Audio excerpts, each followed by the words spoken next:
I am so happy to have with me today Avery.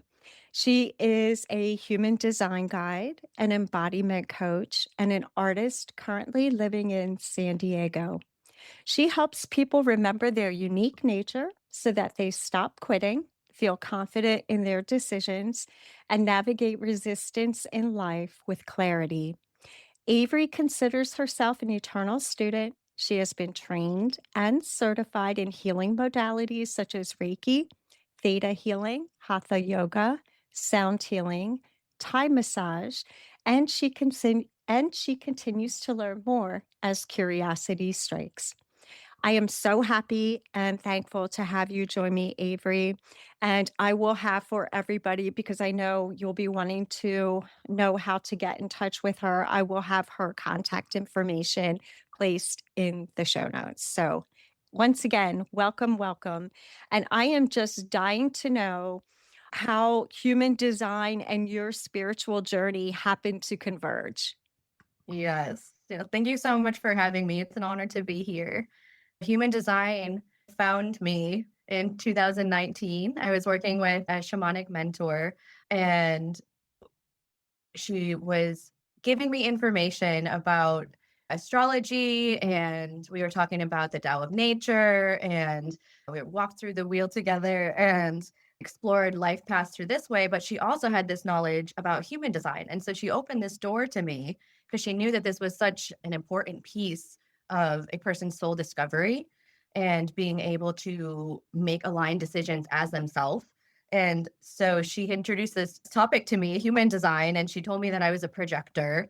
And I was like, what is this? I was mind blown. I learned so many valuable things from her. This door that she opened was such a momentous journey for me. And so she introduced me to some videos, like some YouTube videos. And then I ended up going on to learn from the person of those videos later on, which was funny.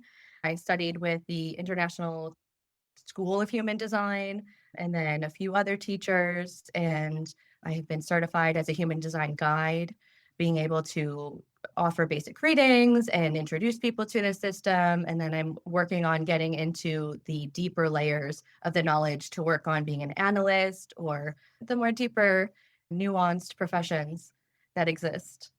As a guide to human design, what type of people do you find come to you for that type of guidance and information?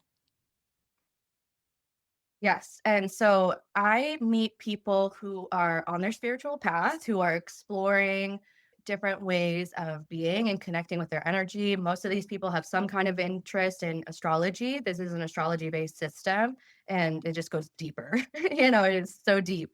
And yeah, I meet people who are curious about their nature and curious about how they're meant to navigate in this world. And so, yeah, it's a lot of creative people and spiritual people and, honestly, even managers and leaders to be people who understand that who we are impacts our environment and how we understand others impacts us. It's a good point that you bring up about it being an astrology based modality. It's a convergence of a number of modalities, right? Hmm. Yes. So we have elements of the Judaic Kabbalah, the Chinese Yin, we have the Hindu Brahmin chakra system is at play, Western and Vedic astrology, so many layers. And it's not a perfect transposition in any way. It's more of a synthesis because we're evolving. The more we learn, the more we can kind of say, oh, this works, that didn't. And then this works now and that doesn't anymore. And so we layer these together and it comes up with this extra system that goes just a little bit deeper than the other ones can on their own. It's a synthesis, it's a quantum. Gotcha. One of the things that I've always found interesting, but also questioned, so you're the perfect person to ask, is often when we take any sort of, I'm thinking of like Myers Briggs personality Mhm. tests, the discs, those types of programs, just taking the initial test just to see where we fall. I'm not even going to get into all the different levels and Right. numbers that go towards meridians and all of that good stuff. Yeah. But one of the things I always think at first when I see the results is, wow, they got it right. That's so me. And then I think, well, wait a minute, I'm the one answering this question. So Yes. it is me. It's a reflection of me at that moment.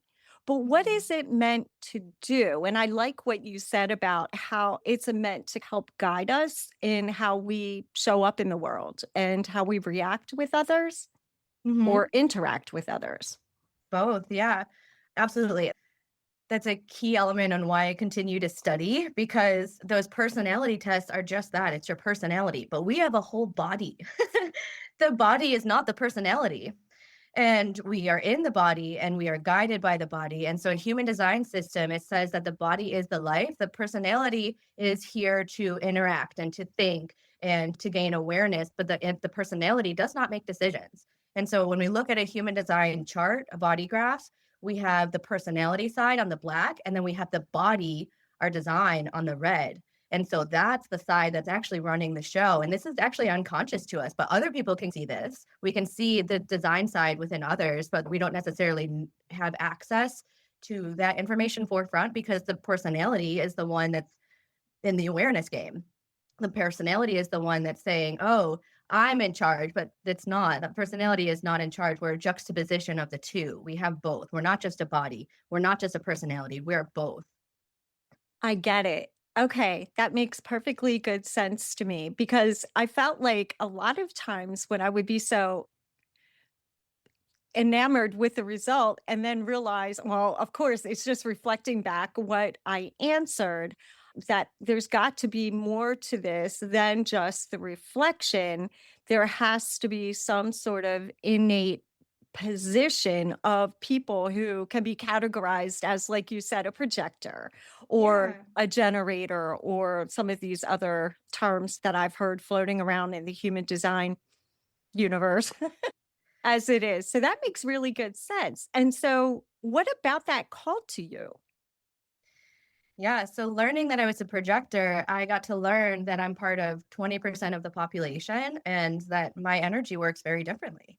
I knew that I didn't always behave in the same ways that a lot of other people did. I knew that I wasn't part of the majority of things, but I didn't know why or how. I think we all go through that. We all go through what are our differences? How do I show up differently? And then we go into school with people and we go into the workforce and we're in all these energetic exchanges and making friends with people. And there's some people that just seem to like get through smooth and groovy. They're just jumping from this thing to the next. And it wasn't always that simple. My energy worked a little bit differently. And so being able to learn what kind of projector I am, there's 5 different kinds of projectors and they all work a little bit differently. So being able to get in touch with my nature, I was like, oh, this explains so much. I get to see that I'm meant to be invited in versus trying to go initiate things. Because when I try to go initiate things, it can be a little bit friction, or offer advice. Projectors are the guides within the human design system because our energy literally goes so deeply into the other. We're meant to really focus in on the person that we're speaking to, like one on one exchanges are prime for projectors because we're meant to go really deep into the other.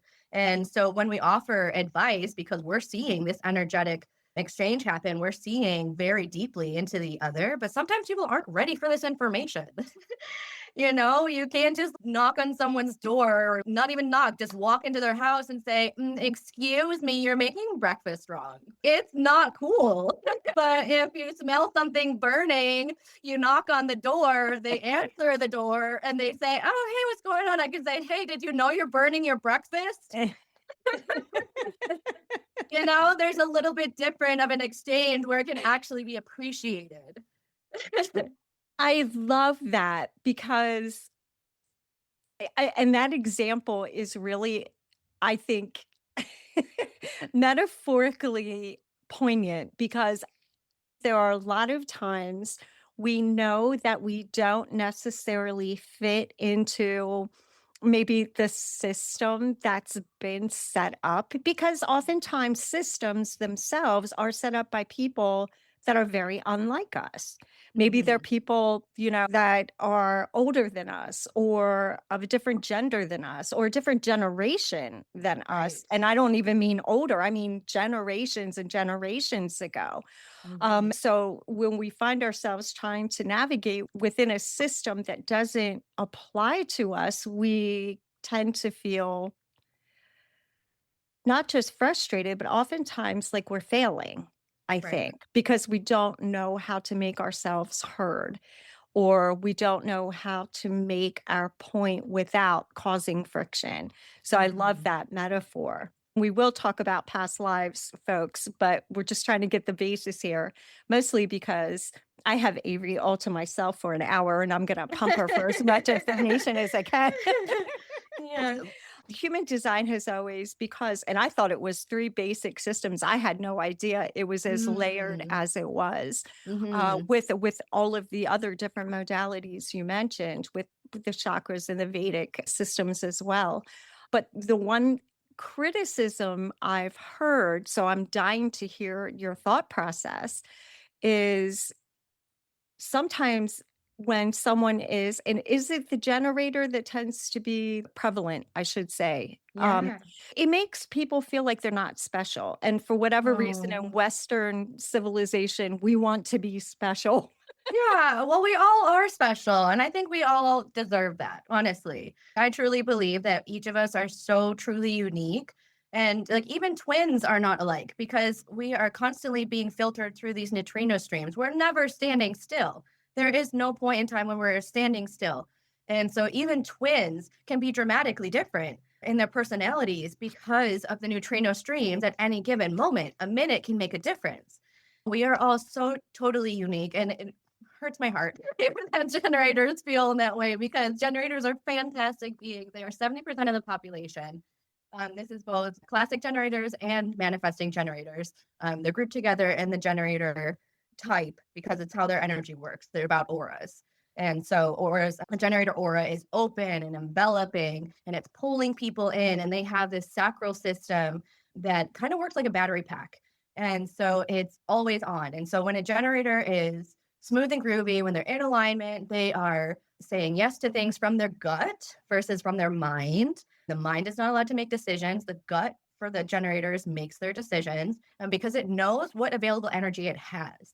That's not necessarily the mind and personality. We might think, oh man, I really want to go do this thing. And that sounds so much fun. But your body knows that it might be feeling a little bit sick, that your personality hasn't caught up to yet. And it's like, oh, we actually need to rest tonight. And so when your gut is saying, no, I don't want to go to this party. But your mind is like, yes, I do. I want to socialize. And you go to this party and then you get getting and then you end up getting a little bit more sick because you didn't listen to that gut. And so when we have 70% of the population making decisions out of their mind, we have the not selves. Human design gives us our true self and our not self. You can see it in the graph. Everything that's colored in is true self. That's our definition. That's what we're broadcasting to the world.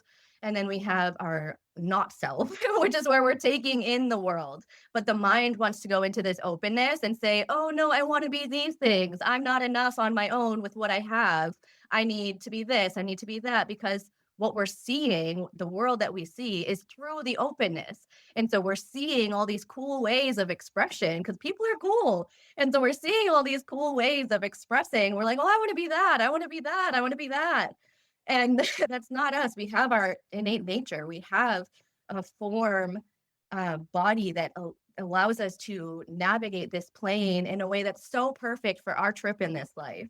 Yeah, we're all so unique, and generators are here building the heartbeat of humanity. The other three types don't have that sacral energy. Well, it's open. I can't say don't have. It's open. And so they're using that to help guide or manifest or judge the environment. Reflectors are here as judges. And so they're really kind of like see an overview of the community. Everyone is so unique for their trip and they are designed perfectly for exactly what they need to offer because the stamina that generators can bring are the ones that are building cities and keeping things going. They're sustaining. the world as we need it to work, as that humanity needs it. They're sustaining, and it's so important. It's such a gift when the other three types try to be like generators, and we try really hard because that's the norm. That's what the expectation. Without this knowledge of the differences in others, we can tend to think that the majority is supposed to be the way, and that's not helpful in a lot of ways. Everyone is so unique and every generator has their purpose. No two generators are the same. No two types, no two people are the same. And everyone has their purpose. And I love generators. My boyfriend's a generator. He's amazing. He helps keep me going. He's very ritualistic in his pattern. Not all generators are like that, but he's very ritualistic. And that kind of keeps my pace because as a projector, and I'm an emotional projector too. So I have highs and lows. And he keeps the stamina of the household with his 1-3 generator energy. So he's your balancer in Yeah. with regard to the way he shows up and you're showing up. You guys have this symbiosis based on the way both of your energies seem to work. Yes. Yes. Yes. Oh, I Yes. love that. Yeah, I Yeah. love that. I think I can't remember, but I think the one time I looked into this, I was a generator. I was Mm. crushed, and I don't even know what kind of Oh, generator I was. And I said, "Oh, this is what people meant. I'm nobody." oh my Or I'm goodness. just like everybody. And I remember thinking, Mm. I think I don't want to learn about this modality too much anymore. But then I remember seeing something, I think it was the Dalai Lama had said that for some reason, the Western civilization, everybody wants to be special and everybody is and no one is. And That's I thought, fair. yeah. And I said, dang, Dalai Lama got me on that. And the Dalai Lama is and a generator. Get out of here. The current Dalai Lama is a generator. Buddy. Oh, that breaks my heart. But no, you are special and you deserve to go into your nuances if it feels good for you. Every generator is so unique and you're all serving a certain purpose. And because your aura is open and enveloping, when you're in alignment, you're literally calling all of those things to you that you can respond to that feel juicy and satisfying. Yes. Satisfaction is so key for generators, what we're after. But when you're in a frustrated state for the generators, that's a signpost that you're out of alignment. We can meet resistance and navigate with awareness and confidence. So we can say, oh, you know what? I'm feeling some friction on this. Is it because I wasn't asked in the right way? Is someone trying to tell me what to do? What's going on here? And so when we get into our decision making process, which is really the key takeaway of human design, is strategy and authority. Like that is the baseline when we are working with our type strategy and our personal authority, then we can navigate healthy decision making. Because you know what? We're going to meet friction. We're going to meet not self. We're going to meet people that are out of alignment. So, how do we keep ourselves in alignment so that we can navigate these situations? Right. Yeah. Yeah, no, for sure. That makes perfect sense. And it sounds like I need to pull off my old measly report, look back at it and ask you a couple of questions. Yeah, absolutely. We can do a session. It might be helpful. Yes, I think it might be. Maybe I will I'll be your personal proponent on at least pulling me out of the generator heap. I think one of the things that really I felt so connected to asking you to talk with me today was because I found out that there is some past life information that comes through this human design system. Yes, system Yeah, so much. I'm thinking technique. I mean, it's almost like right. its own technology. Yeah, it's its own language. It It's its really own is. language. Some fun little things that come forward when we look at a human design chart. We have all these numbers on the side. So we have 13 conscious activations and we have 13 unconscious activations. And within these numbers, you're going to see a number and a decimal point and another number. And so what that is, we have 64 gates within the whole wheel of this system. And that's the entire year, the 360 wheels, 64 gates. And then within that, we have 36 channels. And then underneath all of that, we have lines. There's 6 lines for every gate. And then we have colors, tones, bases. It gets so, so, so specific right? And so when we look at our design side, that's our body, that's the red, that's our genetic inheritance. And so that's what forms first. That's going to be information from both of our parents and some information that we're carrying in with us. When we look at the design side, we're going to see past patterns that we're working through in this life. The moon nodes are the direction in which we are traveling. And so we are traveling from our design south node to our personality north node. And that switch happens around late 30s, early 40s, depending on the person's chart. And it's about Uranus. When we get to that Uranus opposition, we switch into where we're headed. We set our baseline in our experience. We set our baseline from that design south node. And that's what we're seeing. That's the view of our lens. That's what we're working through. And then we switch that in our Uranus opposition. And then our direction forward is our personality north node.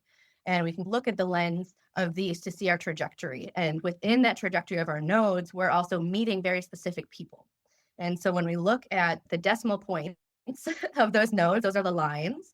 And so those decimal points of each of those gates that we see within our chart, those are lines.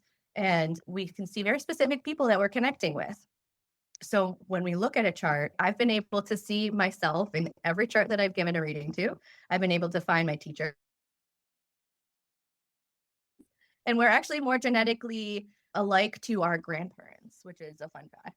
And so, Really? yeah, certain aspects will skip a generation and show up more prevalent in the next generation. Yeah. I have birth data for my father's parents, but I don't know exact times. I kind of played Right. around with it. And as I've been studying, I've been able to see what could be possibilities based on how I know them, because it's so specific. And we're able to see, oh, well, this makes sense for them. And it's a very specific language. People literally speak their own design. It's so cool to see. You don't have to know it, and people are already saying the things that come up. You can see their circuitry. You can see their not self shines through, or their true self, what they're broadcasting, but the language is so specific. And so you can use that when finding a time that you don't have. It's definitely important to have an exact time because we're always in motion. The neutrino streams are very important to be the exact time. And so I've been able to get ideas about my father's parents, my grandparents, and have an idea of it. And so I can see little aspects of that, but I don't know information about my mom's side. And as a woman, my mom's mother is the most key person in that interaction because you have that womb information. But yeah, so we can see people in our charts. We can see patterns and karmas. And karmas literally just translate to patterns. The sun earth gate activations, those are about 70% of the imprinting that shines through for us. And so within that, we have your profile. And your profile is how you show up to the world and how people see you and how you're meant to interact. And so when you look at your human design chart, you'll be given kind of a fraction looking. I'm a 5-1 projector. So that means I'm a transpersonal destiny. And so I have very specific people that I am here to connect with. The fives and the sixes, they are left angles. And the left angles are here to be teachers and leaders. Not that the other sides can't, but we have very specific people that we have to connect with. We are not here on a personal journey. All of the other profiles, the 1-3s, the 1-4s, the 2-4s, the 3-5s, the 4-6s, those kind of profiles are right angles and they're on a personal destiny. And so they're here making in the moment decisions and building their karmas in this life on a personal destiny. Like who they speak to is completely up to their choice, and how they like navigate their plane is completely up to their choice. Whereas the left angles, they have very specific people. The past life people that come through will have a lot of deja vu because we're meeting up with certain energies that are helpful or certain energies that need to be balanced from a previous lifetime, things like that. The south node, I recognize that from astrology. Mm-hmm. And so you're saying that the south node to the north node switch is Mm-hmm. that kind of retrospective, foundational type of position we find ourselves in that then switches to what we want to essentially be when we grow up towards the north node. Did I get that right? Yeah. Yeah. Yeah. And so that south node is based on all of these things like karma and different experiences that even we might have inherited generationally. Yes. Okay. So what happens around the age of 30? So around the age of 30 is our Saturn return.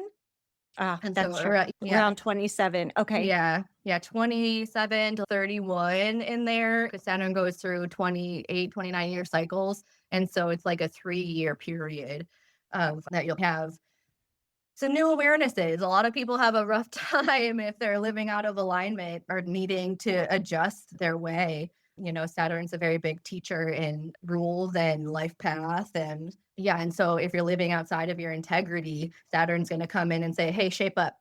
let's go a different way." So the first 30 years of life, we're in that first Saturn cycle. And then the Uranus opposition is where adulthood apparently is supposed to happen. And so it's around like 38 to 41. And honestly, I think that's amazing that it's so much like later than people think. At least I've heard so many times like, oh, you're an adult at 18, you're an adult at 21, you're an adult at 25, you're an adult at 30. Those are all true. But you don't meet your Uranus opposition until you're nearly 40. And that makes so much more sense. I'm 35. I meet a ton of people who don't feel very adulty sometimes. Nor do they Maybe we seem need a it. little more time. Yeah. We need a little bit more time to lay this foundation and figure out, okay, what do I like to do in this world? What is my purpose and my passion? A lot of people's purpose, I think, to help others and to heal the world. But in what way? In what way do you like doing it? What is unique for you? How do you do that? And so that's the foundation that you're laying in your first Uranus cycle. And then the opposition happens. And then you get to like ground into it and say, move forward and get into your mastery and really make an influence. Gotcha. And it's not lost on me that the very people that are shaping us up until the age of 30, generally, that are shaping us are probably now in their North Node perspective, but Yes. they're shaping us from a South Node standpoint. And Hmm. so this whole thing truly is shifting because if I'm passing along to my children, well, they're still in their South Node position, if you will, Hmm. but I'm passing along things that I have learned and taken with me or had generational or ancestral innate knowledge. I'm then moving that to the North Node, but building their South Node at the same time. It's a moving target at all times. Yes, there's a lot there. Those first 7 years of life are so crucial to building that background knowledge and how we see ourselves and how we interact with others.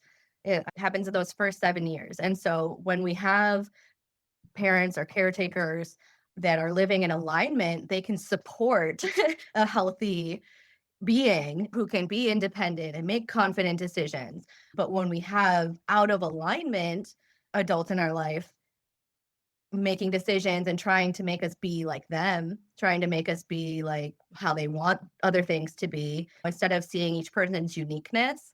And I think that's when we're truly in alignment and helping others, is when we can see each person for their uniqueness and speak their language. It's really important to be able to speak each other's language. Because if you're trying to get a generator child to be a manifester, we're going to have problems. We're going to have problems. They're not going to be using their gut correctly. They're going to be trying to initiate things and say that if I just imagine this, I can make this happen, kind of thing. And that's not even true for manifestors. Manifestors have a very specific cycle that they have to follow. And so they go through these periods of rest and deep reflection where they are bringing in so much information. Then they get this spark and they have this spark to start something. And then they find the people that they need to get this going. And then they find the people who can sustain. That's usually generators, or like a projector can help manage the situation. They find the people they need to get the ball going, but they are not the sustainers. Manifestors are always the initiators. And so they're bringing things forward. They're bringing the ideas forward. And everyone can have ideas, yes, but how we bring it forward, that's the important part. If we're trying to get a generator child to just go get it, just go do it. You can do anything you want, just go after it. They're going to be out of alignment because they're here to respond. And they're here to respond from their gut. Or when you tell a generator child, oh, speak to me, when it's their gut that we really need to hear, we need to get them in their body and using their gut. And that comes as a uh-huh or a nuh-uh. And so when we're telling generator child, use your words, they don't work like that. It's damaging. Totally get that. I have a friend, she had just recently gotten a new position at work, and her boss had asked her to create something. And she said to me, just off the record, this isn't what I do. Mm, My skill set and expertise is taking a structure that exists and blowing it up, improving it, problem solving, troubleshooting where the issues are in this structure, and then mhm. fixing it. I Yes. totally know what you're saying here because, Yeah. yeah, her skill set is beautiful and so pointed and so successful, but it's not creating. Yeah. It's deconstructing and reconstructing. So, yeah, that makes perfectly good sense to me. And so, for someone who doesn't know how to get started, or that's not their deal, my deal Mhm. isn't to start. My deal Right. is to fix, uh, Yeah. which is a whole other set of expertise. Then we're starting out with a deficit. I'm interested to know, in general, if you can tell me what are the types of assets or aspects that grandparents or past people tend to provide in general, or where those connections are. I don't know if I'm asking it the right way. Yeah. Absolutely. So, what we can see, and within my own experience, and from the people that I've studied and listened to, because there are some phenomenal analysts out there who studied with Ross, the founder. He channeled the system back in the late 80s. And so they studied with him. And so they've been doing family charts and been able to find a lot of similarities. What we can see is that we are carrying information forward. There's something from the past that's useful for the now. And so when we go through a death cycle, for example, the personality crystal kind of dissolves back into the design. And so when the baby is being born, the design crystal comes first from the sperm that goes into the body, and the design crystal develops first. And it's also the last to go.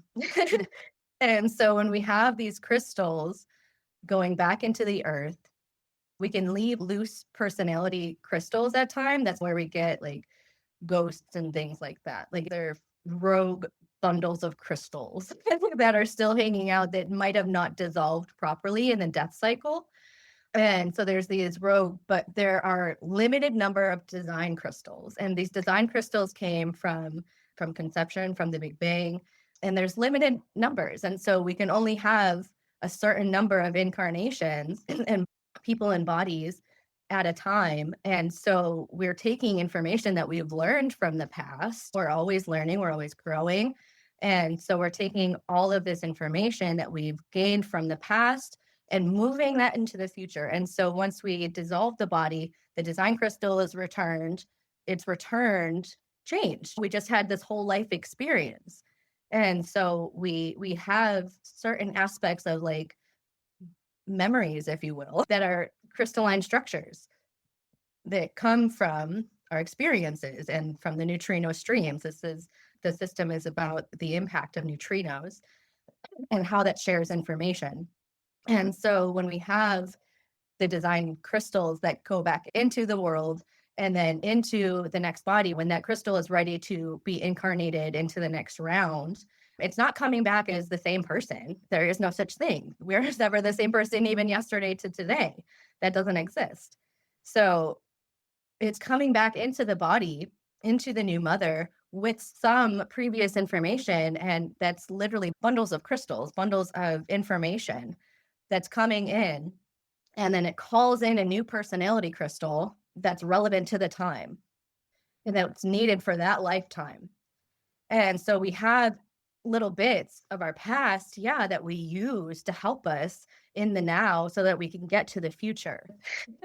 I love it because one of the things that we've looked at is, and then I have a question about twins, but one of the Mhm. things that we've looked at is the memory of children of their past lives that Mhm. has been validatable, right? Yes. So these kids come into a life and they say, "Oh my gosh, where am I?" Once they're able to speak and make sense of dreams they're having or glimpses or flashes of memories to say, "Wait a minute, my house is not here. I used to live on Mm. 333 Hollywood Boulevard or Beverly Yeah. Hills." And so, what you're saying in the human design system is that these are crystals that have been retained, these pieces of information or memories that have been Mhm. retained, and that the child is able to recall.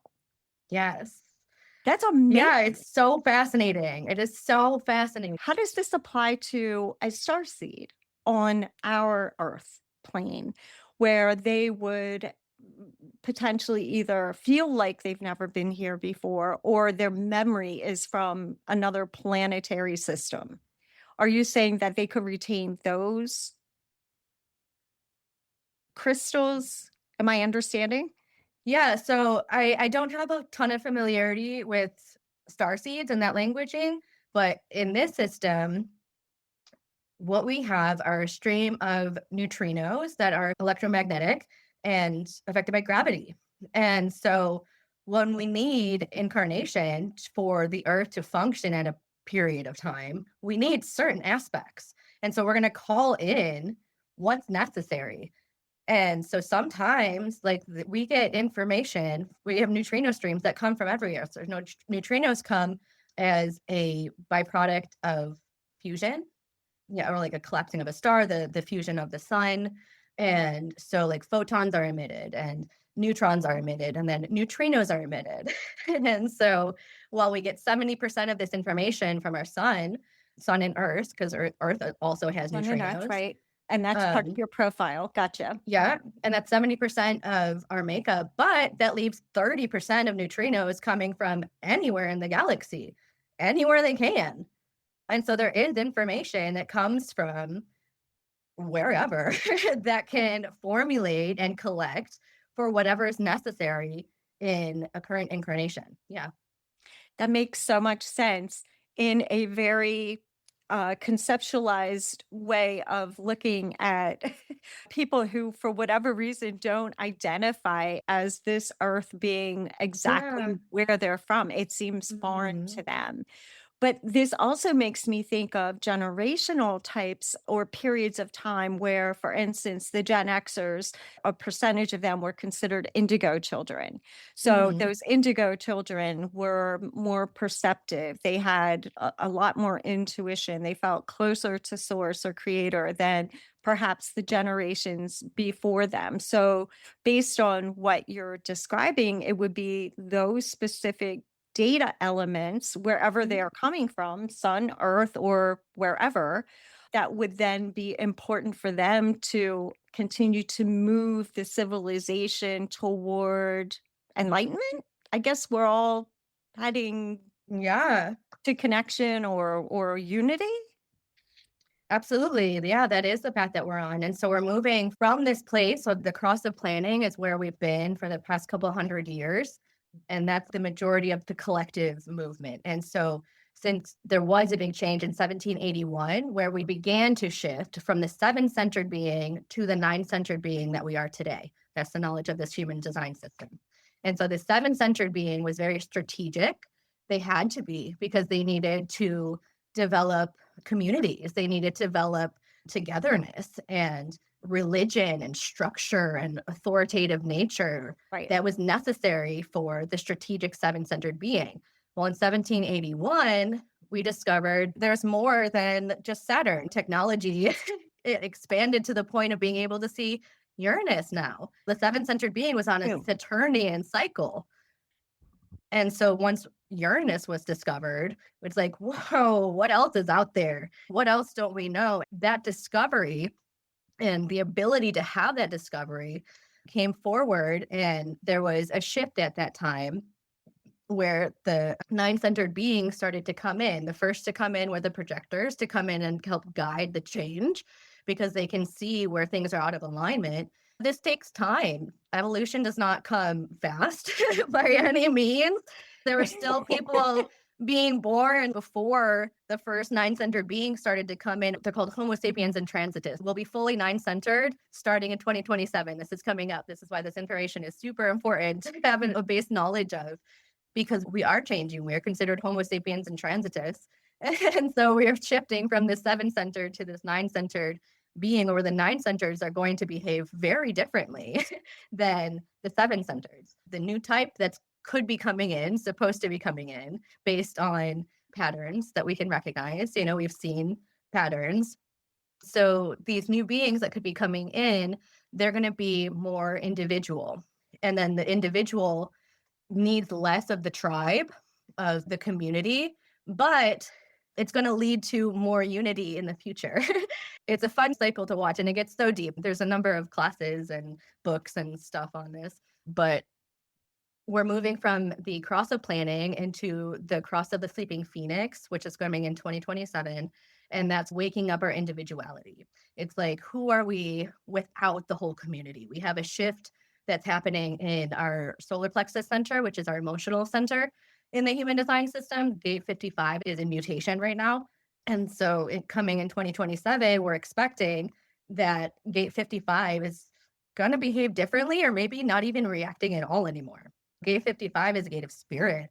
It's part of the mystical way, but it's going to be shifting a little bit, and people coming in are, more individualistic. We need to be aware of how we react personally, or interact personally with our environment, with others in our environment, so that we can support these very individual beings that are coming in, because we need to know who we are so that we can support them, so that we're not trying to fit everybody into the thinking of the tribe. The tribe is the language of human design system. It's part of circuitry.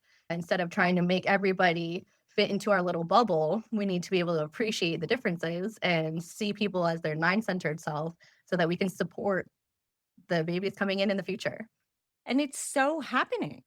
Yeah. Where collective, where traditional religions, where governmental and political groupings, all of these different things meant so much to our survival over time. Now people are pulling away and looking at things with a different lens, looking to shed sometimes those labels and be more individualistic. But I love what you said about, ideally, we're all heading individualistically towards unity. I love that. Yeah. Yeah, I finally found my chart. What I want to ask you is, I am a twin. Cool. And I am 5 minutes older than my sister, but astrologically, we're almost identical, because 5 minutes means nothing. So our human design chart and report come back identical. And I'm looking at mine right now, and I think I'm a 4-6 Okay. angle cross of Maya. Yeah, that means, I'm sure, something to you. It looks extremely complicated with a whole lot of gates and channels. But at the end of the day, I wondered, when someone is so similar, like my sister and I, yet clearly so individual, how do we account for that? And that was always my question in astrology. And obviously, anything that's based on something as generalized, I use that term loosely, as a birth date. Right. So how do you counsel if my sister and I came to you and said, Avery Kretschman, please tell us, how do we account for the individualities in each individual? Absolutely. So we would have to look at the advanced aspects. There's a good chance that the chart that you have is the basics, but when we go into the advanced, then we can see your colors, tones, and bases. And so that's where the nuancing happens. You guys might have all the same lines, but how specific color tones and bases come through each of those lines is going to vary for you. My stepbrothers are twins. I've looked at their charts. And so one person I think has inner vision. And so he's meant to have an environment where he can go inside of himself and be more reflective, a huge aspect of environment digestion, how your brains function. Those vary by the minute. We'll look at the deeper layers of the nuances. Yeah, the environment, the digestion, those are huge aspects that can make a whole difference. That makes so much sense. The chart that I'm looking at is 200 and some pages, Oh, wow. but So yeah, it you might does, have it in there. Yeah, it might be in yeah, it there. I don't does know the say it's details. a blueprint. What you're saying is this could, once I get down into the deeper details, it could explain why certain things for my sister and I are still different, even though we were born Mhm. within 5 minutes of each other. Wow. Yeah, your cognition could change, your necessary environment for taking things in could change. Yeah. Yeah, that's so interesting. Yeah, I'm seeing for my environment, they're valleys.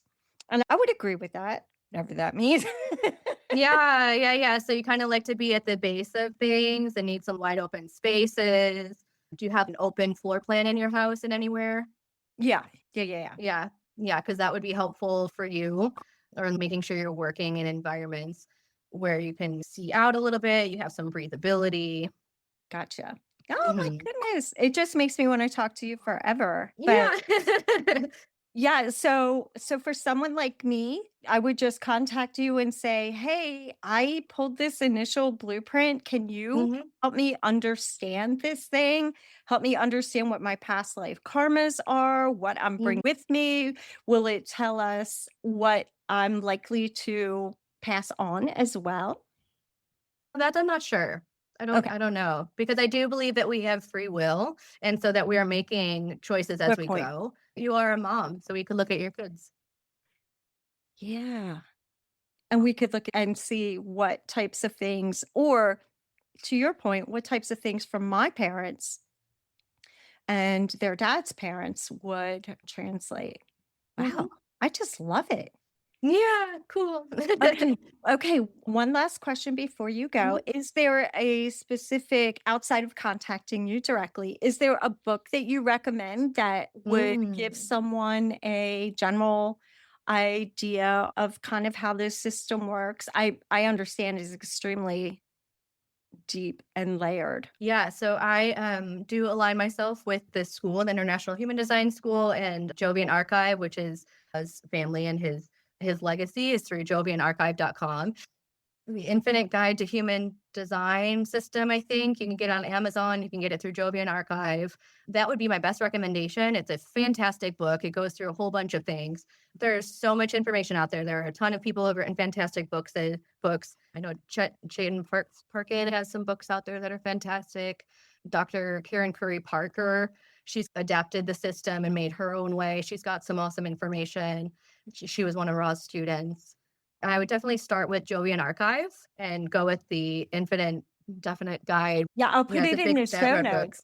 That's perfect because Mhm. I'm thinking, wouldn't it be cool for someone to get an interest and then come to you and say, Yeah. "Okay, what are we doing here?"